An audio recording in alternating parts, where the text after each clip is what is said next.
तुलसी हाथ लेके राधा साथ लेके चले आना प्रभु जी चले आना। कभी राम बन के कभी श्याम बन के चले आना प्रभु जी चले आना।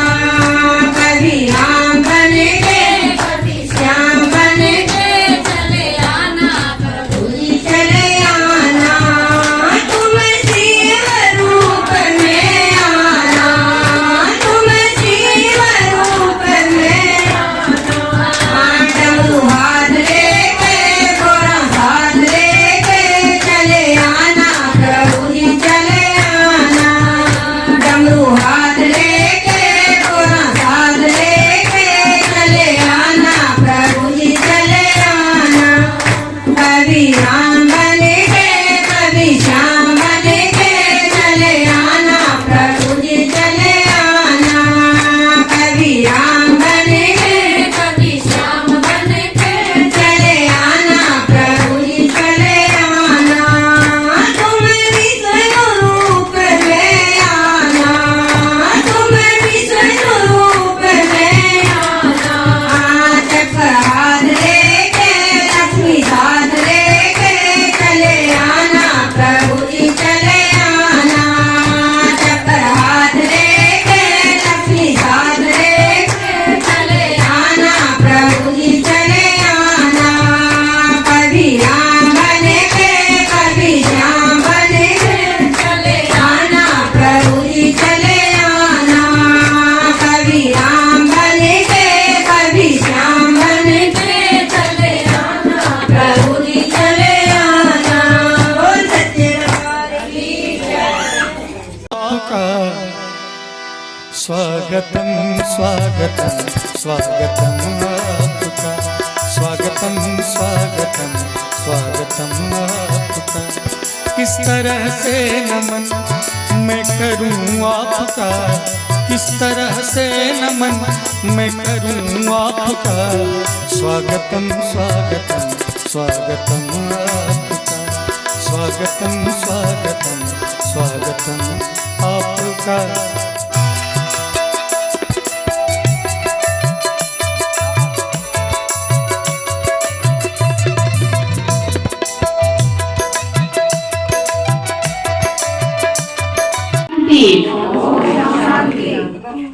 आज हम आपके पास प्रजापिता ब्रह्मा कुमारी ईश्वरीय विश्वविद्यालय से पहुंचे हैं। इस ईश्वरीय विश्वविद्यालय में आत्मा परमात्मा की सत्य पहचान दी जाती है। हम सबने भगवान के बारे में बहुत कुछ सुना है, भगवान के बारे में बहुत कुछ जानते भी हैं, लेकिन क्या जितना जानते हैं उतना उसको मानते हैं, उसको पहचानते हैं?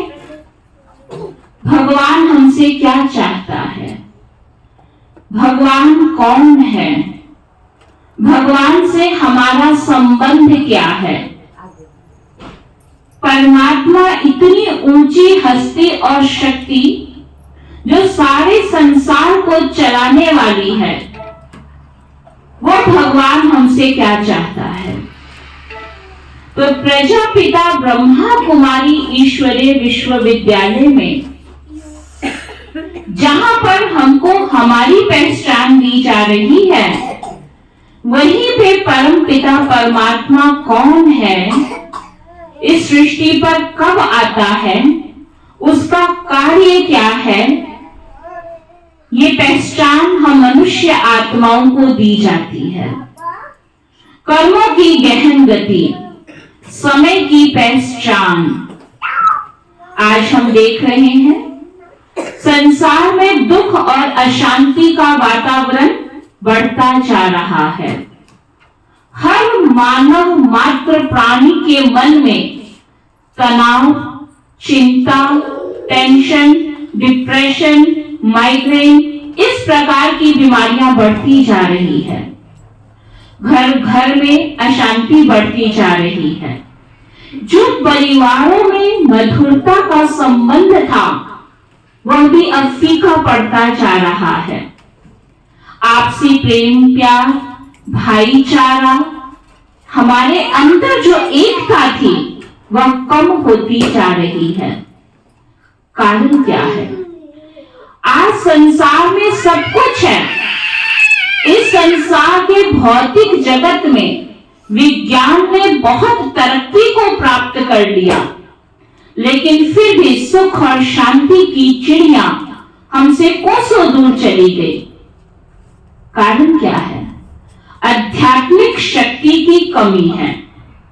तो प्रजापिता ब्रह्मा कुमारी ईश्वरीय विश्वविद्यालय में उसी आध्यात्मिकता का ज्ञान दिया जा रहा है कि अगर मानव के कर्म श्रेष्ठ होंगे तो जीवन स्वतः सुखमय बन जाता है। नहीं तो आज जब व्यक्ति के जीवन में दुख परेशानी आती है तो सारा दोषारोपण हम परमात्मा के ऊपर कर देते हैं। कहते हैं सब भगवान की मर्जी है, भगवान ही दुख देता है, भगवान ही सुख देता है। लेकिन परमात्मा ने आकर हमको बताया कि बच्चे, दुख और सुख का कारण मानव के कर्म है, ना कि परमात्मा है। कहते हैं एक बार एक राजा था।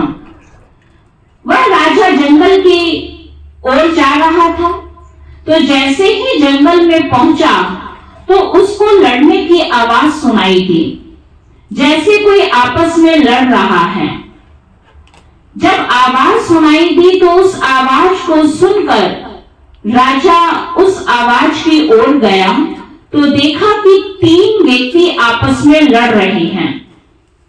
वो और समीप गया, पूछा, तुम तीनों लड़ रहे हो, किस बात की लड़ाई है? तो कहने लगा, लड़ाई इस बात की है कि मैं कह रहा हूं कि मैं बड़ा हूं, वो कहता है मैं बड़ा हूं, तीसरा कहता है मैं बड़ा हूं। राजा आश्चर्य में पड़ गया, कहने लगा, राजा तो मैं हूं और बड़े तुम कैसे हो? सबसे बड़ा तो मैं हूं, क्योंकि मैं कौन हूं? मैं राजा हूं।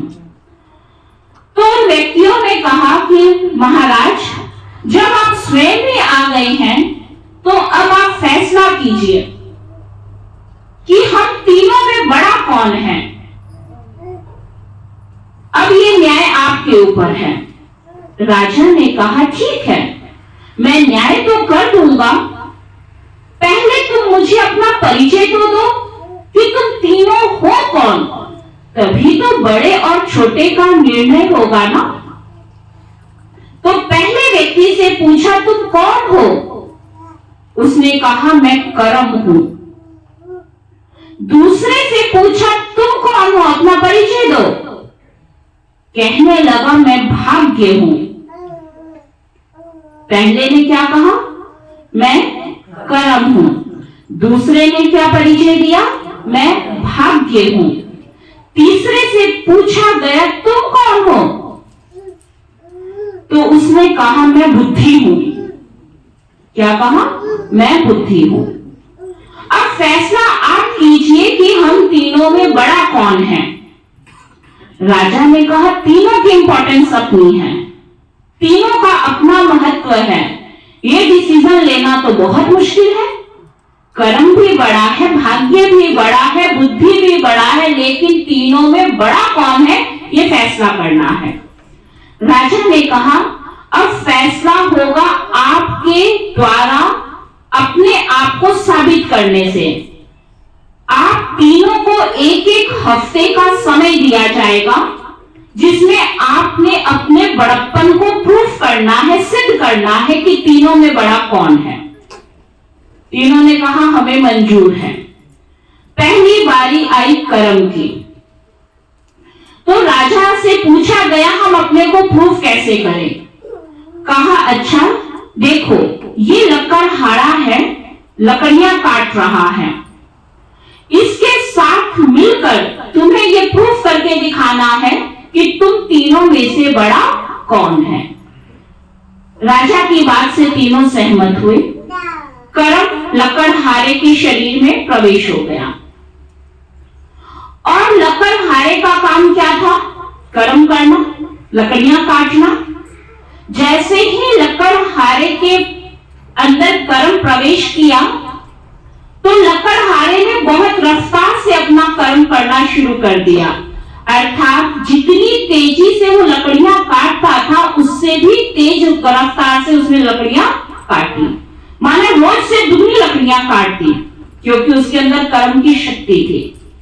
उसने सोचा इतनी सारी लकड़ियां मैंने आज काट दी है, अब इतनी लकड़ियों को मार्केट में ले जाना और इसको बेचना थोड़ा मुश्किल है, क्योंकि भाग्य और बुद्धि दोनों उसके साथ नहीं थे, केवल एक ही मित्र था।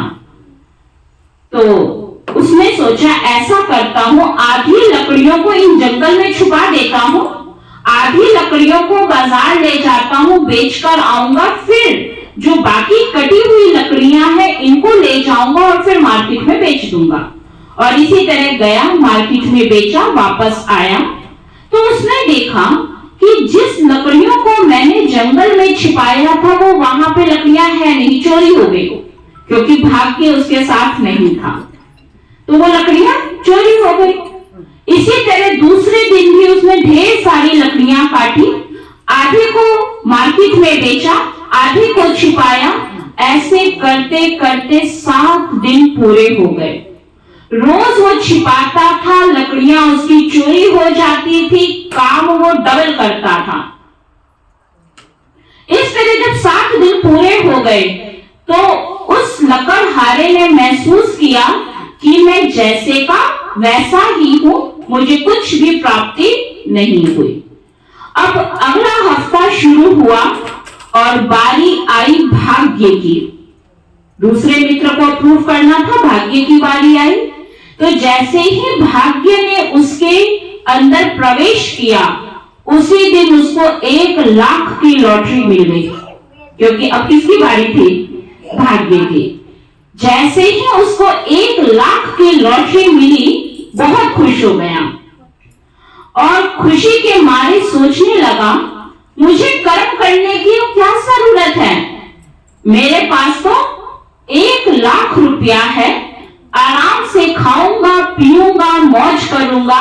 और इस तरह जीवन में मौज करते करते 1 हफ्ता बीत गया और उसको भी प्रूफ करने का जो टाइम था वो टाइम पीरियड खत्म हो गया। और जैसे ही हफ्ता कंप्लीट हुआ 1 लाख रुपया भी खत्म हो गया, क्योंकि कर्म और बुद्धि उसके साथ नहीं थी। अब तीसरी बारी किसकी थी? तीसरा हफ्ता आरंभ हुआ तो तीसरा मित्र जो बुद्धि था उसको अब अपने को प्रूफ करना था। तो जैसे ही बुद्धि ने लकड़हारे के अंदर प्रवेश किया तो उसने क्या किया, अपनी कुल्हाड़ी से लकड़ी को काटा। लकड़ी को काटने के बाद उस लकड़ी को बाजार में बेचा। बेचने के बाद जो धन उसको प्राप्त हुआ उससे उसने एक और कुल्हाड़ी खरीदी, जिससे एक की धार कमजोर हो जाए तो दूसरे की धार की तेजी से लकड़ी को फास्ट काटा जाए। और इस तरह करते करते 1 हफ्ते के अंदर वो बहुत धनवान हो गया। तो जब वो बहुत धनवान हो गया तो उसको महसूस हुआ कि इस संसार में अगर कोई ऊंचा है तो वो कौन है? बुद्धि।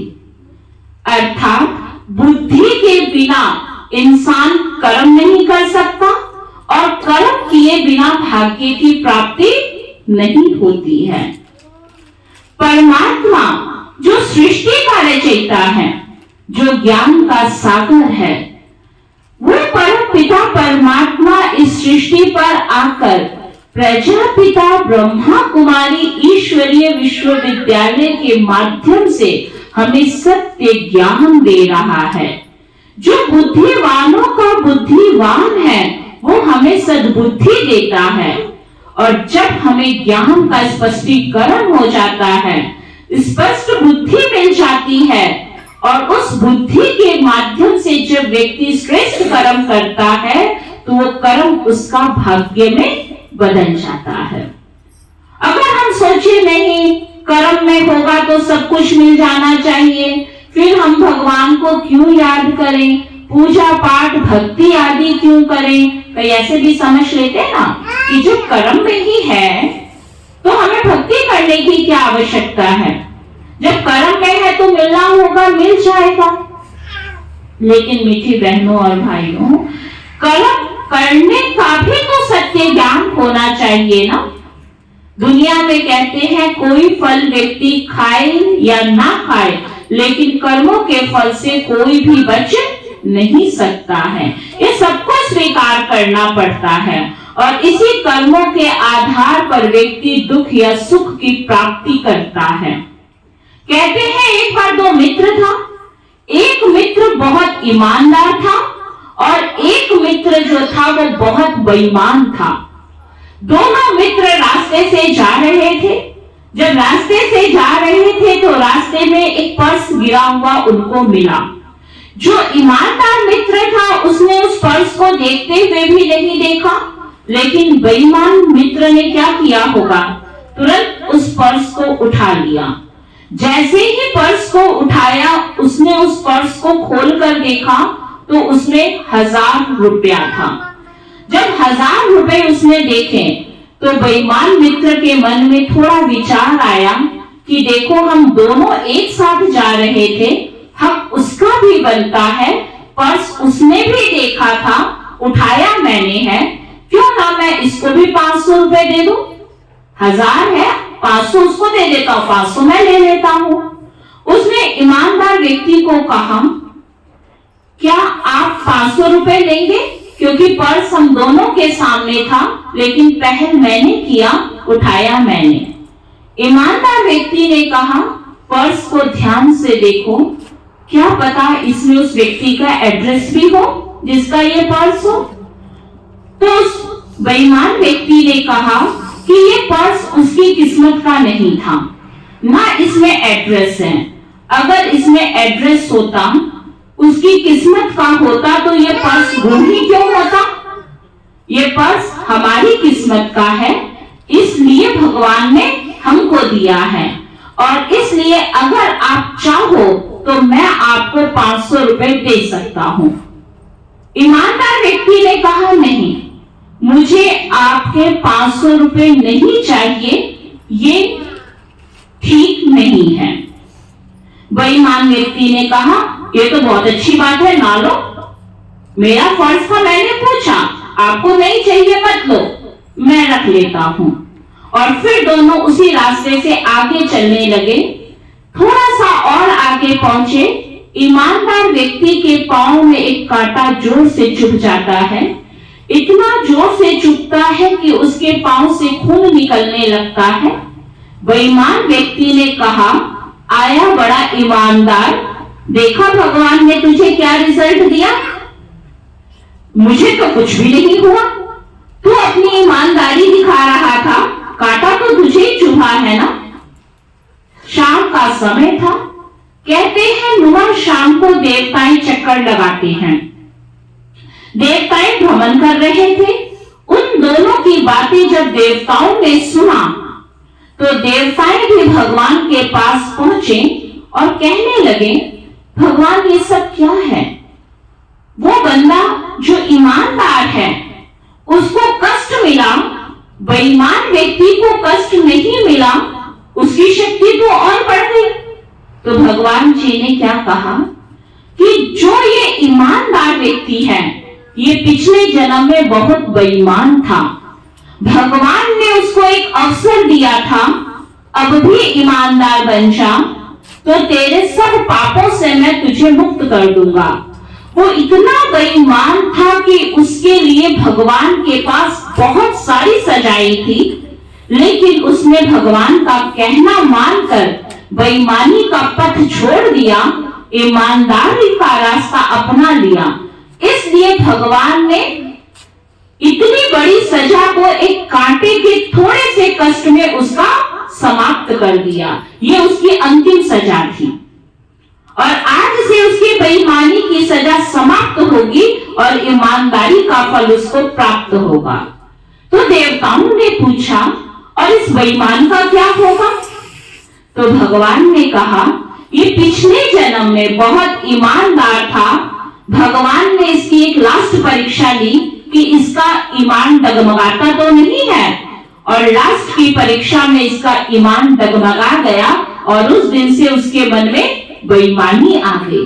अब तक ये जो फल खा रहा है ये अपनी ईमानदारी का फल खा रहा है, बेईमानी का फल तो अभी स्टार्ट ही नहीं हुआ है। तो प्रजापिता ब्रह्मा कुमारी ईश्वरीय विश्वविद्यालय में परमात्मा हम मनुष्य आत्माओं को श्रेष्ठ कर्मों का ज्ञान देता है, हमें हमारी पहचान देता है कि हम कौन हैं। वास्तव में इस शरीर को जो चलाने वाली चेतना है, जो शक्ति है, जिसका नाम आत्मा है। आत्मा इस शरीर के द्वारा हर कर्म करती है। इस शरीर के भ्रुकुटी के बीच में जो चमकता हुआ अजब सितारा है, उस सितारे का नाम ही आत्मा है। आंखों द्वारा देखने वाली, मुख द्वारा बोलने वाली, कानों द्वारा सुनने वाली जो शक्ति है, उस शक्ति का नाम आत्मा है। तो वास्तव में हम सब शरीर नहीं हैं, लेकिन इस शरीर को चलाने वाली शक्ति आत्मा है। आत्मा जो ये 5 तत्वों के शरीर को धारण करती है। सभी ध्यान से सुन रहे हैं ना? आत्मा के पास 3 मुख्य शक्तियां हैं। कौन कौन सी? वो शक्ति आप सब चेक करना, क्या आपके पास है? तो आत्मा की जो 3 मुख्य शक्तियां हैं वो है मन, बुद्धि और संस्कार। आत्मा मन के द्वारा जो विचार करती है, उन्हीं विचारों को सही या गलत का निर्णय हमारी बुद्धि करती है।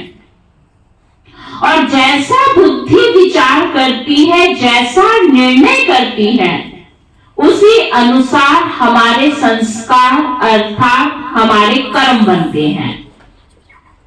तो परमात्मा पिता ने ये सत्य बात हम सबको बताया कि तुम शरीर नहीं हो, तुम हिंदू मुस्लिम सिख ईसाई नहीं हो, तुम डॉक्टर इंजीनियर वकील बलवान धनवान रूपवान नहीं हो, तो तुम कौन हो? ये पहेली हम अपने आप से पूछें कि मैं कौन? मैं एक शुद्ध पवित्र चैतन्य शक्ति आत्मा हूं। इसलिए आज हर आत्मा को सुख और शांति की प्यास है, चाहे वो स्त्री हो या पुरुष हो। किसी से भी अगर हम मिलते हैं, बात करते हैं, तो हर व्यक्ति क्या कहता है? हमें और कुछ नहीं चाहिए, मैं सुखी रहूं, मेरा परिवार सुखी रहे, मैं शांत रहूं, मेरे परिवार में शांति बनी रहे। इससे ज्यादा हम और कुछ भी नहीं चाहते हैं। दिन रात पैसा कमा रहे हैं केवल इसीलिए कि घर परिवार हमारा सुख समृद्धि से भरपूर रहे। यही चाहते हैं ना हम सभी? तो सुख और शांति आत्मा की जो प्यास है, ये प्यास क्यों है? क्योंकि आत्मा का ये गुण है, आत्मा गुणों से भरपूर है। जिस प्रकार कार में ड्राइवर का महत्व होता है, ऐसे ही इस शरीर में आत्मा का महत्व है।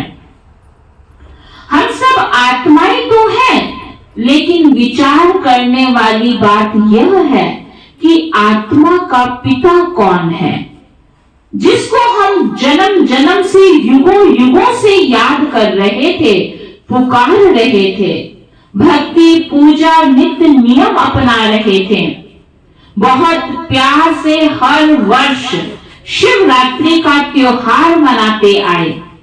आखिर वो परमात्मा कौन है? अभी कुछ समय के पश्चात शिवरात्रि का त्योहार आने वाला है और हम सब क्या करेंगे? शिवरात्रि वाले दिन शिव मंदिर जाएंगे, पूजा के विधि विधानों को अपनाएंगे, व्रत भी रखेंगे, जागरण करेंगे और फल फूल से भगवान की पूजा आराधना करेंगे। हर वर्ष शिवरात्रि मनाई, लेकिन क्या शिवरात्रि के आध्यात्मिक रहस्य को हम जानते हैं? एक बच्चे का जन्म भी अगर रात्रि को होता है तो हम बच्चे का जन्मदिन मनाते हैं, जन्म रात्रि नहीं मनाते हैं। तो परमात्मा शिव की रात्रि क्यों? कृष्ण का जन्म भी रात को दिखाते हैं, लेकिन जन्माष्टमी मनाते हैं। राम की रामनवमी मनाते हैं, परमात्मा शिव की रात्रि क्यों? कई समझते हैं शिवरात्रि वाले दिन शिव का जन्म हुआ। कईयों की विचारधारा है शिवरात्रि वाले दिन शिव जी और पार्वती का विवाह हुआ। लेकिन चाहे विवाह हुआ हो या जन्म हुआ हो, है तो दोनों खुशी की बात ना, दोनों ही खुशी की बात है ना। और खुशी के मौके पे हम सब क्या करते हैं? आपस में एक दूसरे को मिठाई खिलाते हैं या भूखे रहते हैं? जन्म होता है तो भी हम मुख मीठा करते हैं, विवाह हो तो भी एक दूसरे का मुख मीठा कराते हैं। लेकिन शिवरात्रि वाले दिन हम सब क्या करते हैं? क्या करते हैं? सभी व्रत रखते हैं। वास्तव में क्या शरीर के भूखे रख लेने से या स्थूल व्रत रख लेने से क्या परमात्मा हमसे खुश हो जाएगा? क्या परमात्मा ने हमें कहा कि भूखे रहो? नहीं। व्रत एक दृढ़ संकल्प का प्रतीक है, सिंबल है। तो वास्तव में शरीर के भूखे रहने की बात नहीं है। व्रत है दृढ़ता का प्रतीक, दृढ़ संकल्प का प्रतीक। अर्थात जीवन में जो संकल्प हम कर लें उस पर अटल रहना। इसलिए दुनिया में कहा जाता है प्राण चले जाएं लेकिन दिया हुआ वचन ना जाए। व्रत वाले दिन अगर किसी ने संकल्प किया मुझे कुछ नहीं खाना है, तो हम देखते हैं अगर तबीयत भी खराब हो जाए तो भी माताएं बहनें अपने व्रत में पक्की रहती हैं, नहीं आज अन्न नहीं खाना है, करते हैं ना ऐसा, दृढ़ता। और वही दृढ़ संकल्प हमको व्रत पूरा करने की शक्ति प्रदान करता है। ऐसे ही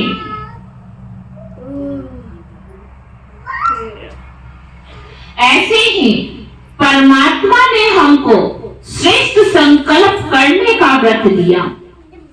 स्थूल व्रत जरूर हम सब कर रहे हैं जिससे हमारा शरीर स्वस्थ होता है, लेकिन हमें वास्तव में मन को स्वस्थ बनाने के लिए विचारों का व्रत करना है। आज से हम सबको मीठा बोलेंगे, ये व्रत ले सकते हैं? ले सकते हैं। आज से हम किसी को दुखदाई शब्द नहीं बोलेंगे, किसी को कष्ट नहीं पहुंचाएंगे। हम खट्टा नहीं खाएंगे, ये नहीं करेंगे, नहीं खट्टे शब्द नहीं बोलेंगे। सबको आज हम सुख देने का व्रत करते हैं।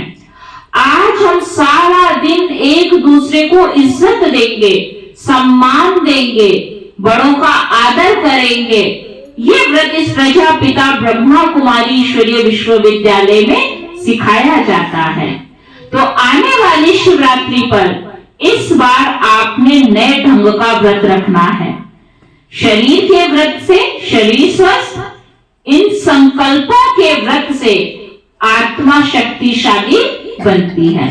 जो आपको अच्छा लगे वो व्रत रखना, अर्थात श्रेष्ठ संकल्प करना कि आज सारा दिन कुछ भी हो जाए, कैसी भी बातें आ जाए, आज मैं किसी से घृणा नहीं करूंगी, आज मैंने किसी को कटु शब्द नहीं बोलने हैं, आज चाहे मुझे कोई कुछ भी कह दे मैंने तो भी उसको इज्जत ही देना है, आज मुझे सबका सम्मान करना है। इस प्रकार के श्रेष्ठ संकल्पों का व्रत इस ब्रह्मा कुमारी ईश्वरीय विश्वविद्यालय में सिखाया जाता है। और हम शिवरात्रि पे क्या करते हैं? जब पूजा की थाली सजाते हैं तो उसमें अक, धतूरा, बेल पत्र, कच्ची लस्सी आदि सामग्री रखते हैं और उसी भावना श्रद्धा को मन में लिए हुए शिवलिंग की हम पूजा करते हैं। लिंग पे हम पानी चढ़ाते हैं, कच्ची लस्सी चढ़ाते हैं, थोड़ा सा दूध और उसमें पानी मिला के। वास्तव में कच्ची लस्सी जो चढ़ाते हैं ये शीतलता का प्रतीक है। इसलिए जब बहुत अधिक गर्मी होती है तो ऐसी कच्ची लस्सी भी हम सब पीते हैं। परमात्मा ने हमें ये स्मृति दिलाई कि वास्तव में आत्मा का स्वधर्म शांति है, शीतलता है, और उसी शीतलता का सिंबल हमने क्या किया? खुद पे तो लस्सी चढ़ाई नहीं और भगवान जी के ऊपर जो सदा ही शांति का सागर है उसके ऊपर क्या किया? कच्ची लस्सी हम सबने चढ़ा दी। आवश्यकता किसके ऊपर थी चढ़ाने की? भगवान जी के ऊपर या अपने ऊपर? भगवान की महिमा में तो कहते हैं प्यार का सागर, शांति का सागर, दया का सागर, और आवश्यकता किस पे थी? अपने आप पर चढ़ाने की। और क्या चढ़ाते हैं? अक, धतूरा, है ना, कड़वी चीजें। किसी भी देवी देवता के ऊपर अक, धतूरा, कड़वी चीजें अर्पण नहीं करते हैं। फूलों में भी सुंदर पुष्प हम देवताओं पे चढ़ाते हैं, गुलाब का हो, गेंदे का हो, खुशबूदार फूल। और भगवान जी पे क्या चढ़ाते हैं? अक का फूल, जिसको पूरे वर्ष में कोई टच भी नहीं करता है, क्योंकि परमात्मा शिव ही भोलानाथ हमारे जीवन की कड़वी बुराइयां लेता है। जैसे बुराइयों को क्या कहते हैं? मीठा या कड़वा? बुराई मीठी है या कड़वी है? बुराई तो बुराई है, कोई भी बुराई हो, मीठी होती है या कड़वी होती है? कड़वी होती है ना। तो भगवान ने हमसे बुराइयां मांगी, ना कि अक, धतूरा, बेल पत्र मांगा। फल में भी हम कच्चे बेल का महत्व बहुत रखते हैं, है ना। उस दिन विशेष चाहे कैसे भी बेल मिले, लेकिन शिव जी के ऊपर बेल का फल चढ़ाते हैं। भगवान ने कहा मन की वैर भावनाओं को मुझ पे अर्पण कर दो। हमने क्या किया? मन की वैर भावनाएं तो अर्पण नहीं कर सके, लेकिन कच्चे बेल अवश्य चढ़ा दिए। कितने समझदार हैं हम सभी। फिर परमात्मा के ऊपर जब बेल पत्र चढ़ाते हैं तो 3 पत्तों वाला ही बेल पत्र चढ़ाते हैं, जो परमात्मा के तीनों कर्तव्यों को सिद्ध करता है कि परमात्मा ही सृष्टि का रचयिता है।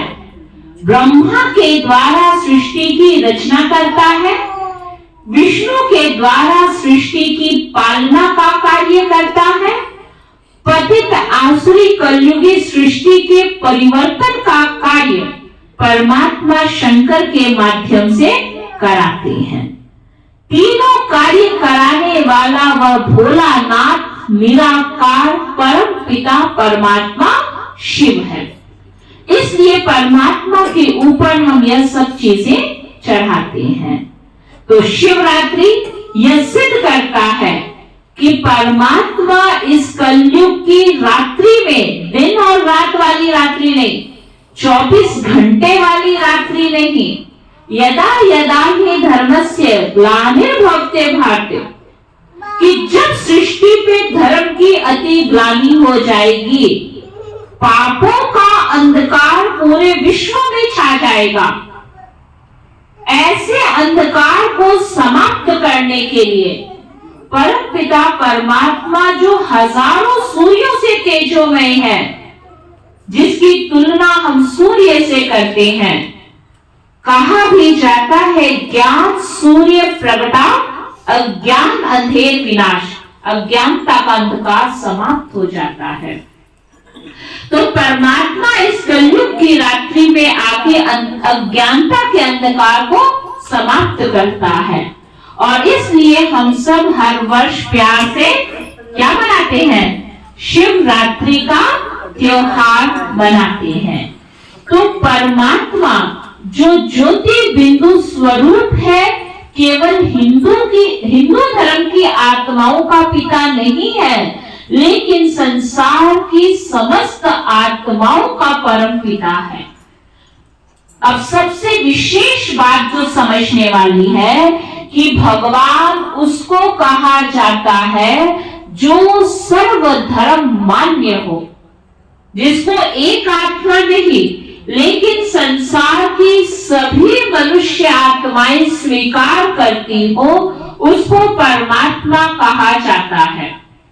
तो परमात्मा जिसको सभी धर्म की आत्माओं ने स्वीकार किया, वो एक आत्मा का पिता नहीं लेकिन सर्व आत्माओं का परम पिता परमात्मा है। ये चित्र देना। तो आपको अभी एक चित्र हम दिखाएंगे और उस चित्र के माध्यम से आप यह समझेंगे कि परमात्मा जो है वो सर्व आत्माओं के परम पिता है। आप सभी इस चित्र को बहुत ध्यान से देखिए। इस चित्र में आप सब देख रहे हैं श्री राम जी ने भी जब सेतु बन पुल बना रहे थे तो उस समय सबसे पहले शिवलिंग बनाकर शिव जी की उन्होंने पूजा की, जिसका मंदिर आज भी रामेश्वरम में बना हुआ है। तो राम का भी ईश्वर कौन? परमात्मा शिव है। इसी तरह श्री कृष्ण ने भी शिव की पूजा की, जिसका मंदिर गोपेश्वर में बना हुआ है। तो कृष्ण का भी ईश्वर कौन? परमात्मा शिव है। इसी तरह आप अगले चित्र में देख रहे हैं कि गुरु नानक देव जी ने भी बहुत प्यार से ग्रंथ साहिब में मैसेज दिया है कि परमात्मा एक ओंकार वाहे गुरु सतनाम, कि परमात्मा जो है वो एक ओंकार है, निराकार है, सत्य चित आनंद स्वरूप है, निर्वैर है, उसका किसी से वैर नहीं है, निर्भव अर्थात उसको किसी का भय नहीं है। तो सिख धर्म में भी ये संदेश दिया गया कि परमात्मा एकोकार है। क्राइस्ट जी ने भी कहा God is light, I am a son of God, I am not a God, मैं तो भगवान का बच्चा हूँ, संदेश वाहक हूँ। इसलिए क्रिश्चियन धर्म में भी कैंडल और उसके ऊपर जो वो ज्योत होती है वो परमात्मा का सिंबल लाइट के रूप में उसको स्वीकार करते हैं।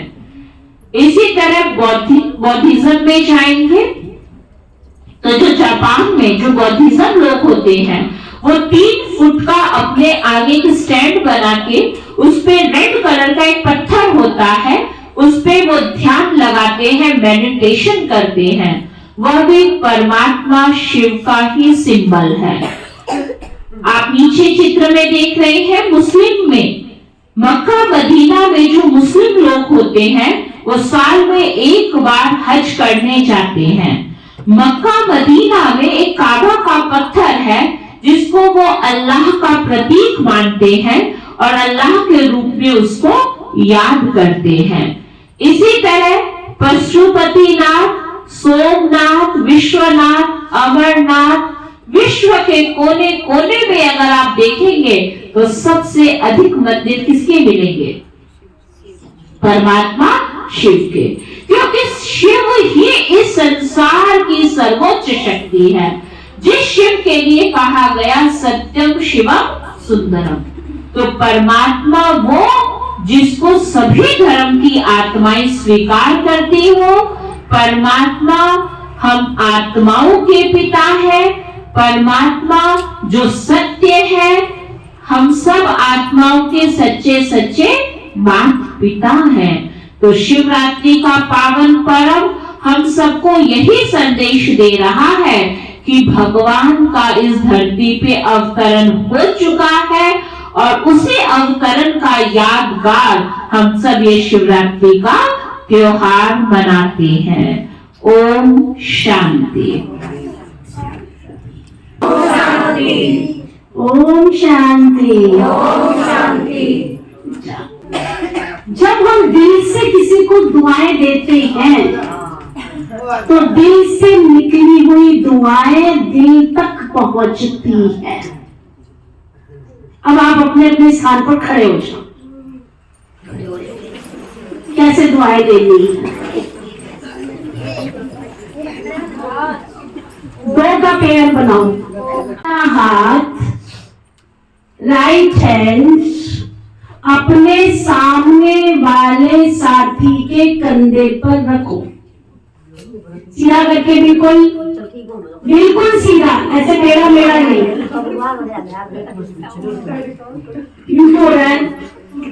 सीधा, बिल्कुल सीधा। एक दूसरे के कंधे पर रखो, बिल्कुल सीधा स्ट्रेट, और प्यार से उसकी भ्रुकुटी में देखो। उसके मत्थे पर जहाँ बिंदी लगी है ना, वहां पे देखो। बहुत प्यार से बोलना नहीं है मीठी माताएं।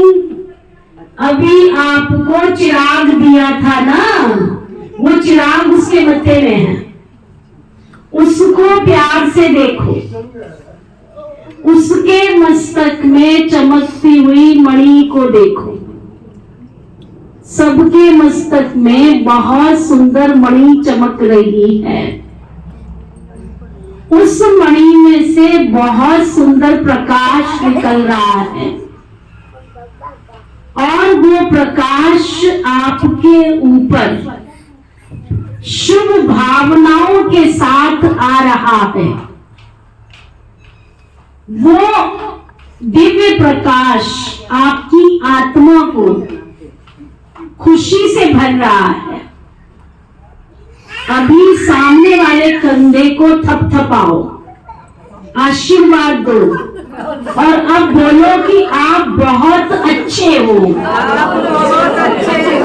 आप बहुत खुश नसीब हो, आप बहुत मीठी आत्मा हो, आप सदा खुश रहने वाली आत्मा हो, आप सदा ही सबको सुख देने वाले हो, आप सदा सबके साथ मिलकर चलते हो, आप बहुत भाग्यशाली हो, आप जीवन में तरक्की करने वाले हो, आप सदा ही आगे बढ़ने वाले हो, आप सदा मन इच्छित फल प्राप्त करने वाले हो,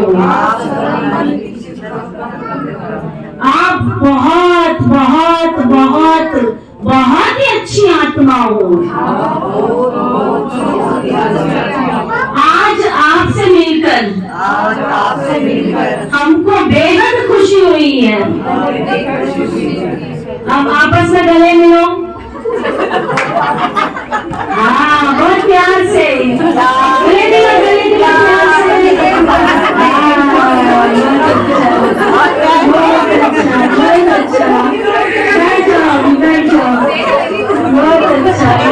को चारों तरफ से समेट लेंगे।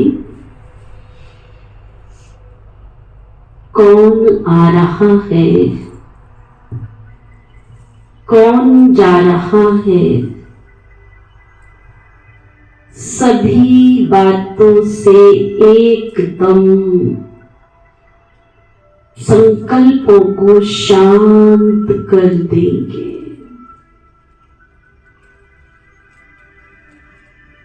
जो आ रहा है उसको आने दो। अपने मन की गति को एकदम शांत शांत शांत।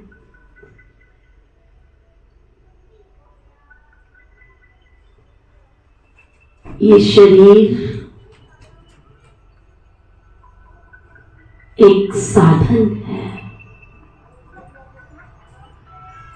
5 तत्वों का बना हुआ ये शरीर,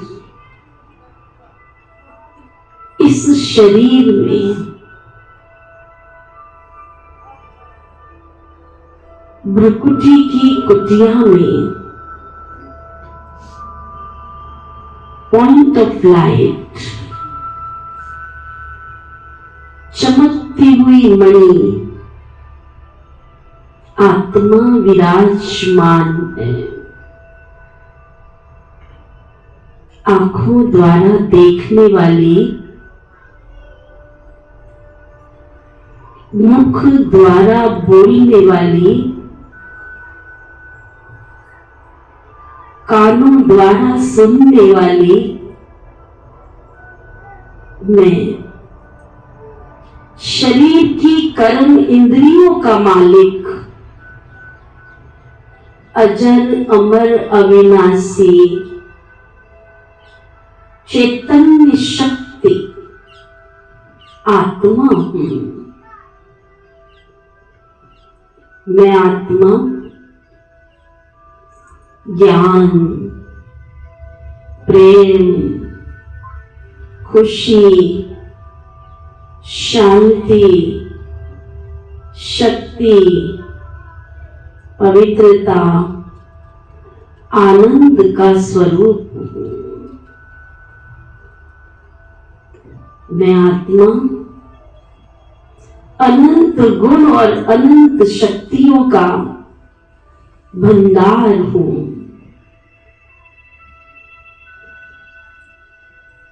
मैं आत्मा इस संसार रूपी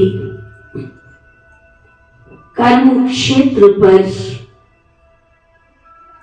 आई भी अकेली हूं और जाना भी अकेले है। आओ चले हम उस अनंत यात्रा की ओर, अंतर जगत की यात्रा की ओर। इस आवाज की दुनिया से दूर, इस खेत खलियान की दुनिया से दूर, इस संसार के बाहरी जगत से दूर, सूर्य चांद तारागण से भी दूर, दूर बहुत दूर, अपने घर की ओर, परम धाम की ओर, जहां चारों ओर प्रकाश ही प्रकाश है, शांति ही शांति है। इस परम धाम में, शांति धाम में मुझ आत्मा का पिता, शांति का सागर, सूर्य के समान सर्व दिव्य शक्तियों का दाता विधाता वरदाता विराजमान है।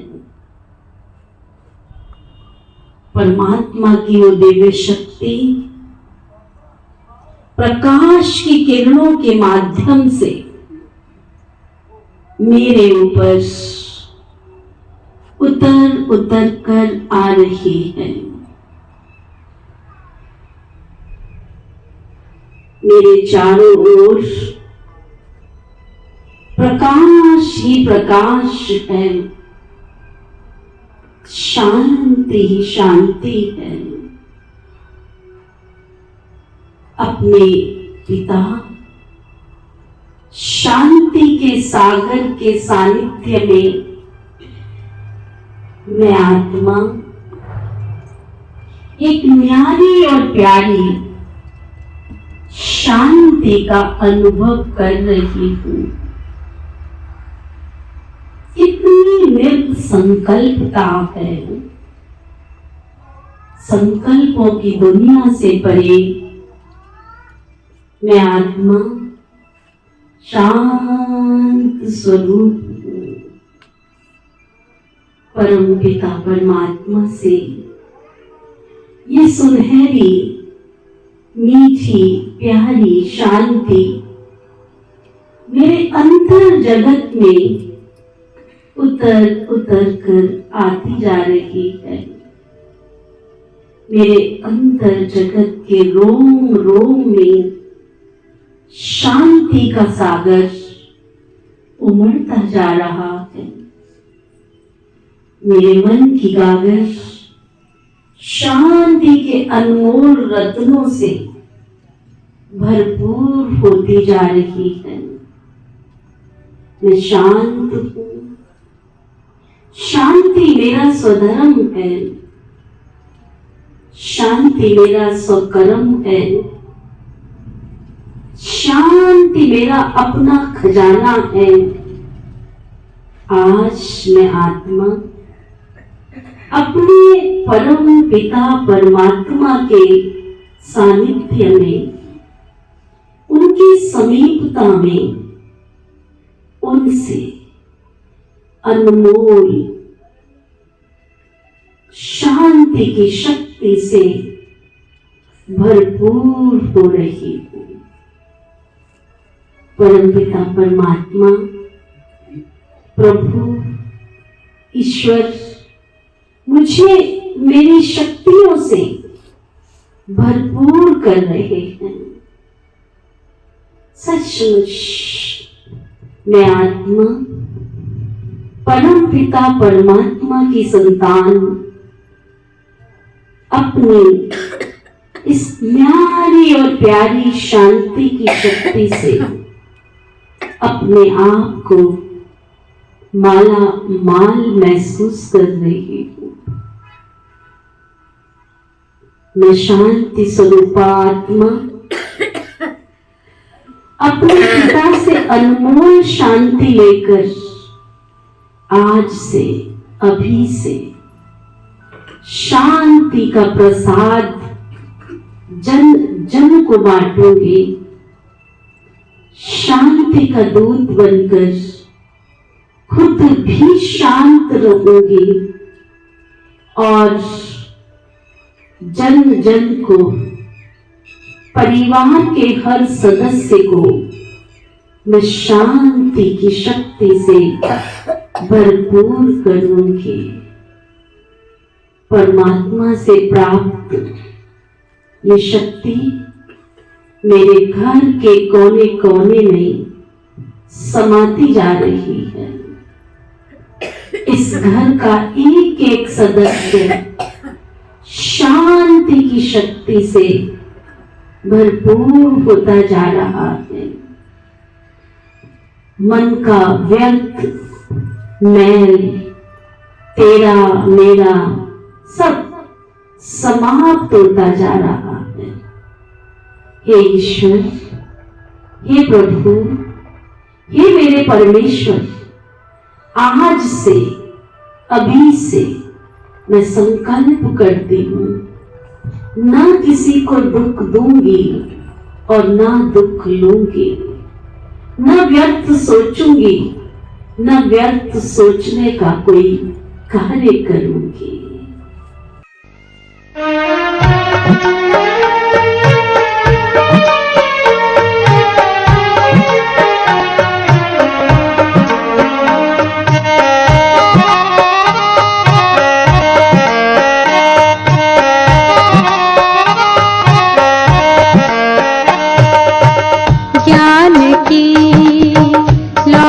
कर ले जीवन अपना प्रकाश में, ज्ञान की लाश कर ले जीवन अपना प्रकाश में। अंतकाल पछताएगा, मिल जाएगा जब राख में।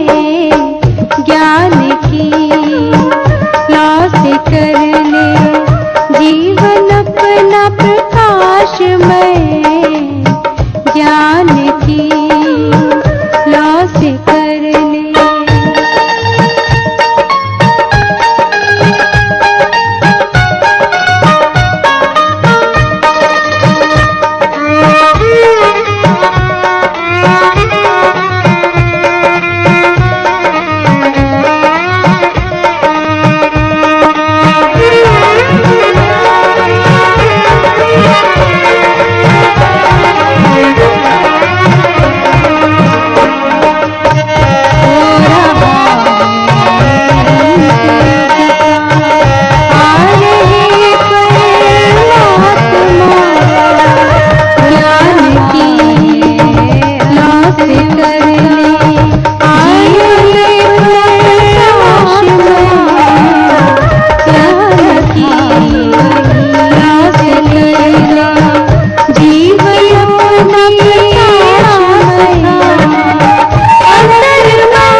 तेरी आराधना ज्ञान की लौ से कर लो जीवन अपना प्रकाश में ज्ञान की लौ से कर लो जीवन अपना प्रकाश में अंत काल पछताएगा मिल जाएगा जब राख में ज्ञान की लौ से कर लो ज्ञान की लौ से कर लो जीवन अपना प्रकाश में ज्ञान की लौ से कर लो ज्ञान की लौ से कर लो।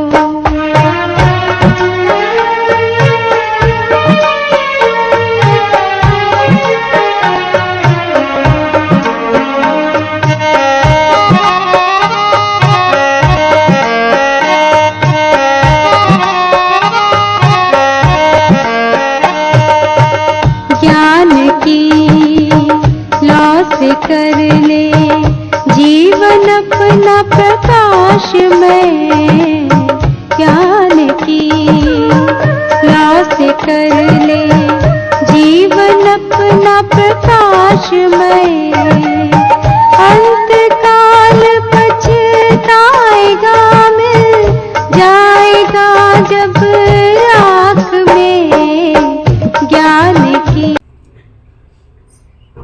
ऐसा अभ्यास हम सबको नित्य करना होगा। अगर हम नियमित रूप से ऐसा अभ्यास करेंगे तो अल्लाह अवधि का चिराग हम सबके पास है और वो आपको आकर के बहुत प्यार से करेगा, बोलो मेरे आका आपको क्या चाहिए। लेकिन करत करत अभ्यास के जड़मत बोध सुजान है, रसली आवत जात है, सिर पर होत निशान है। तो परमपिता परमात्मा से दिव्य शक्तियां प्राप्त करने के लिए, परम पिता परमात्मा से सुख शांति का वर्षा प्राप्त करने के लिए अपने आप को हमें एकांत में बिठाना होगा। अपने आप से हमें बातें करनी होगी। दुनिया से तो हम बहुत बातें करते हैं, क्या मिला हमको? तेरी मेरी निंदा चुगली पर चिंतन। क्या मिला? तेरी मेरी निंदा चुगली पर चिंतन का विष खुद में घोलते रहे और सामने वाले को भी देते रहे। तो जहां विष होगा वहां पर अमृत तो नहीं रह सकता। जहां अमृत होगा तो उसमें विष की एक बूंद भी अमृत को विष बना देगी। इसलिए परमपिता परमात्मा जो शांति का दाता है, जो सुख का दाता है, सबके गति सदगति का भाग्य विधाता है, वो परमपिता परमात्मा अपने महावाक्यों के अनुसार, रामायण में एक चौपाई आती है, जब जब होए धर्म अधीरा तब तब लू में मनुज शरीरा। जब जब धर्म अधीर हो जाता है तब तब मैं मानव शरीर में आता हूं और आकर के तुम्हें स्वयं की पहचान देता हूं। कर्म अकर्म विकर्म सुकर्म की पहचान देता हूं। गीता में कृष्ण अर्जुन को बार बार समझा रहे हैं, हे अर्जुन, तू देह सहित देह के सर्व धर्मों को छोड़ मामेकम शरणम ब्रज, मेरी शरण में आ जा। मन मनाभव मध्या जीव। इस शरीर के अंदर जो आत्मा है, उस आत्मा के पास जो मन है, उस मन से तू मेरी शरण में आ जा। श्री कृष्ण ने अर्जुन को ना तो धन देने के लिए कहा, न तन देने के लिए कहा, लेकिन इस तन और धन के बीच में, जो शरीर की भ्रुकुटी के बीच में जो अजर अमर अविनाशी चैतन्य शक्ति आत्मा है, उस आत्मा के पास जो मन है, उस मन से भगवान ने कहा कि तू मेरी शरण में आ जा। और जो ईश्वर की शरण में आ जाए तो वो तो पापों से मुक्त कर ही देगा, क्योंकि वो है ही पाप कटेश्वर। जो ईश्वर की शरण में आ जाएगा उसको तो सुख मिलेगा ही, क्योंकि वो है ही सुख का दाता। जो मन से ईश्वर की शरण में आ जाएगा उसकी तो गति भी होगी, उसकी तो सदगति भी होगी, क्योंकि वो है ही गति सदगति का दाता।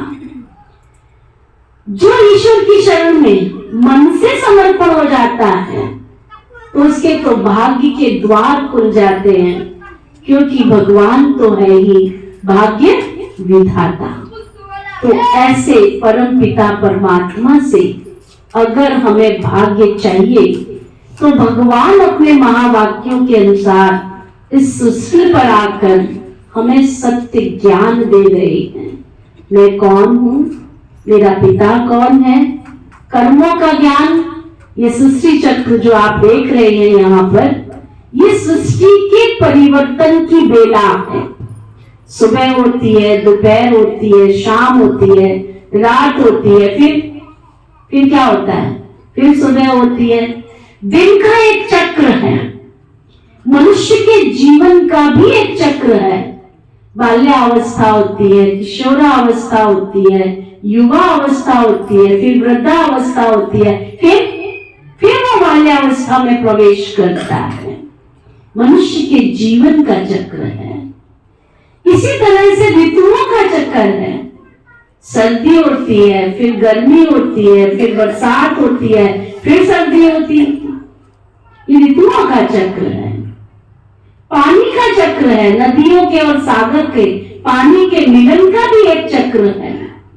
समुद्र से पानी बाष्प बनता है, बाष्प बनकर बादल बनता है, बादल बनकर फिर वो बरसता है, बरसकर नदियों में जाता है, नदियों से फिर सागर में चला जाता है। इसी तरह से सृष्टि के परिवर्तन का भी एक चक्र है। इस चित्र में आप देख रहे हैं 4 युग हैं, सतयुग, त्रेता, द्वापर, कलयुग। सतयुग, त्रेता, द्वापर और कलयुग। आज यदि आप सभी यहाँ पर बैठे हैं और आपसे अगर पूछा जाए कौन सा युग चल रहा है तो क्या बोलेंगे? क्या बोलेंगे? कलयुग की घोर कलयुग। सामने से क्या बोलेंगे? बहन जी कलयुग नहीं, घोर कलयुग चल रहा है। तो कलयुग के बाद क्या आएगा? सतयुग आएगा। तो सृष्टि के परिवर्तन से पहले जैसे एक किसान, एक माली समझदार होता है, तो ऋतुओं का जब चक्र चलता है, फसल का जो चक्र चलता है, क्योंकि जो सीजन होती है वही फल मिलता है ना धरती से, तो माली क्या करता है? पौधे सूखने से पहले, वृक्ष के पत्ते झड़ने से पहले, वृक्ष सूखने से पहले उसके बीज को क्या करता है? संभाल के रख लेता है और फिर उसको नए सिरे से लगाता है। इसी तरह से आज सारे संसार के अंदर दुख और अशांति का बोलबाला है। कलयुग अपनी अंतिम चरम सीमा पर पहुंच चुका है। तो गीता में आता है, यदा यदाई धर्मस्य ग्लानिर्भवति भारता अभ्युत्थानं तदात्मानं सृजामि हम। जब जब धर्म की अति हानि होती है तब तब मैं आता हूँ।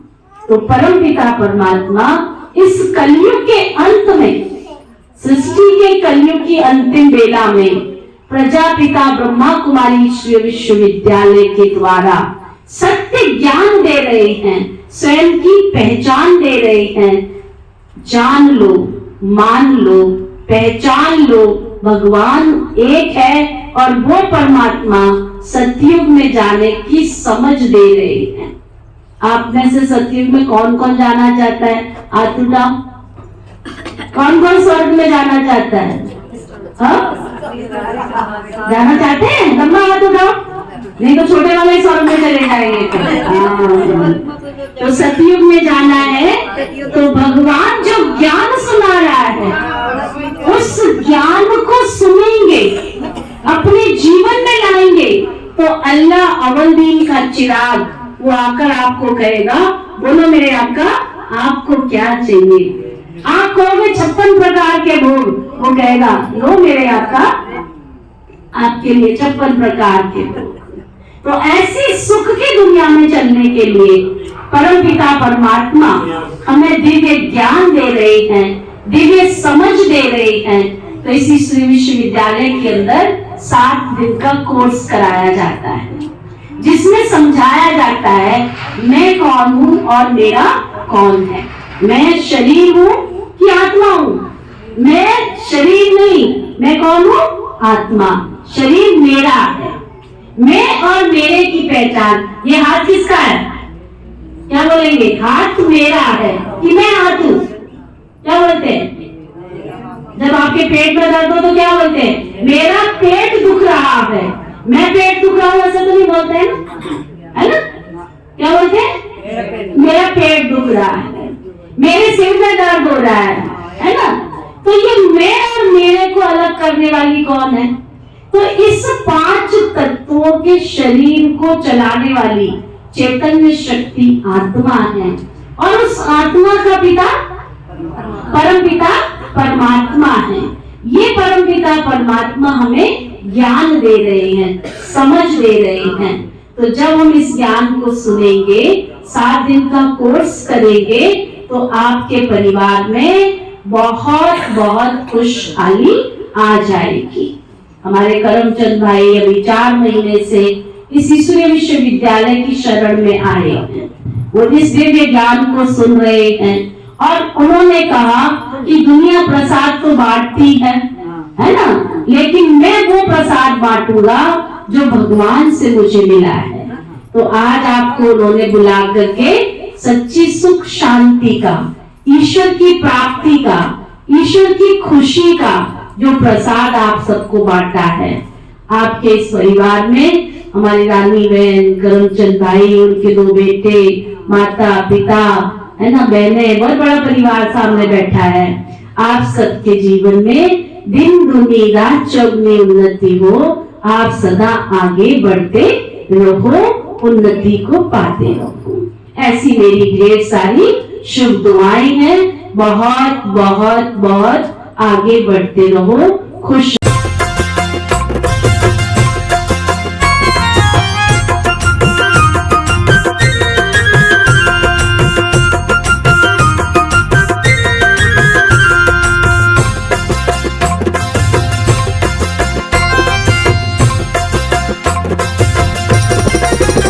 सुख सागर वो जब से मिला है, सुख सागर वो जब से मिला है, ज्ञान रत्नों से दामन भरा है।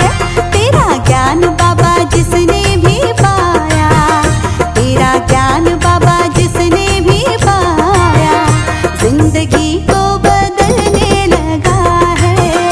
सुख सागर वो जब से मिला है, ज्ञान रत्नों से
जिंदगी को बदलने लगा है।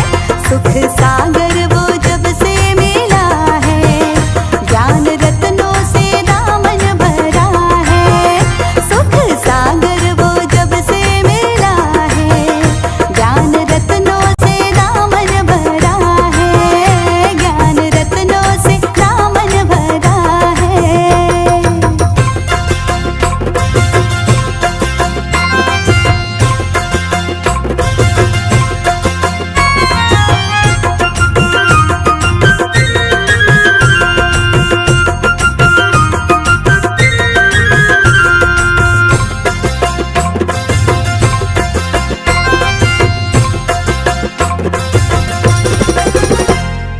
मन हो गया बाबा अब मेरे बस में, प्यार ही भरा है मेरी नस नस में। मन हो गया बाबा अब मेरे बस में, प्यार ही भरा है मेरी नस नस में। स्नेह सागर उमड़ने लगा है, स्नेह सागर उमड़ने लगा है। जिंदगी को बदलने लगा है। सुख सागर वो जब से मिला है, ज्ञान रत्नों से दामन भरा है। सुख सागर वो जब से मिला है, ज्ञान रत्नों से दामन भरा है। हाँ, ज्ञान रत्नों से दामन भरा है।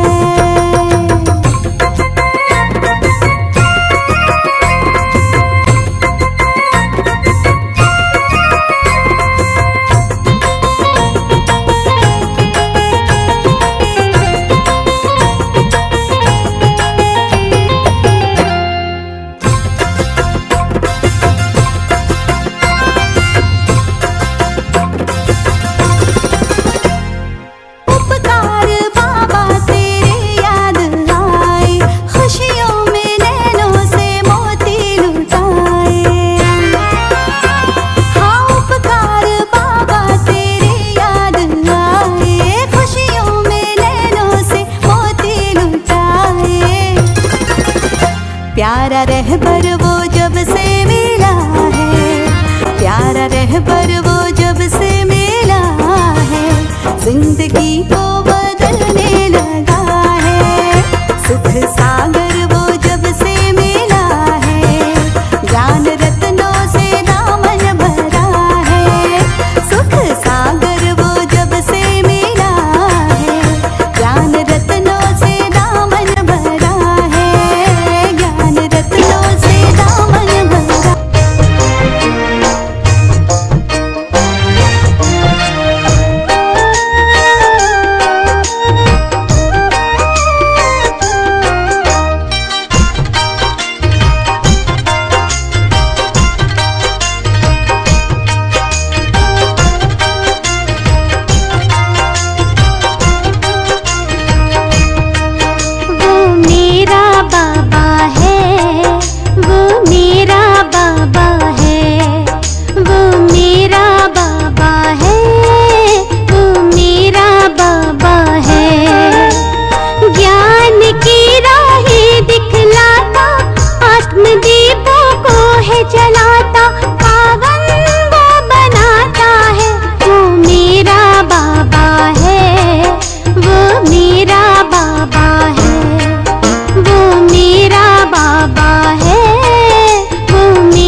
मीठे बच्चे कहने वाला। दूर वतन का रहने वाला, मीठे बच्चे कहने वाला। करुणा प्रेम दया का सागर, करुणा प्रेम दया का सागर दिल में अपने बसाता है। वो मेरा बाबा है, वो मेरा बाबा है, वो मेरा बाबा है, वो मेरा बाबा है।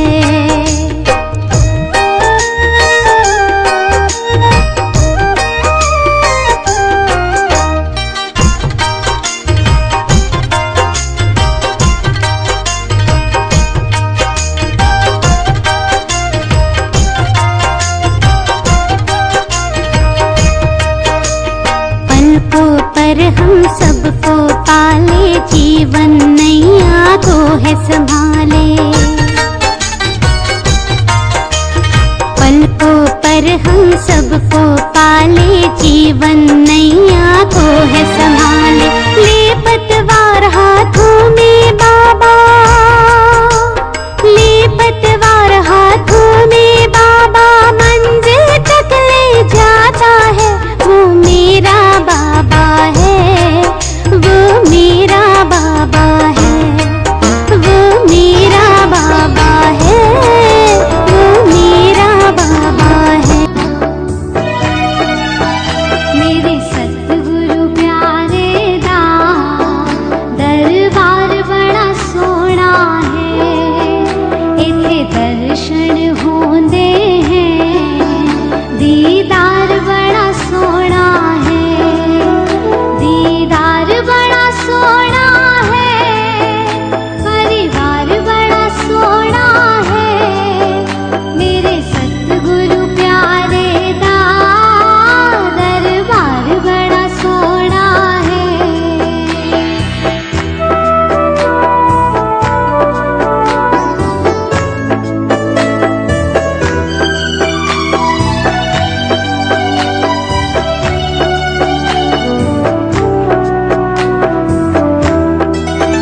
मैनू सारे पुछदे हैं, मेरे संगी ते साथी, जिन्हें एक बार देख लई मेरे सतगुरु दी झांकी।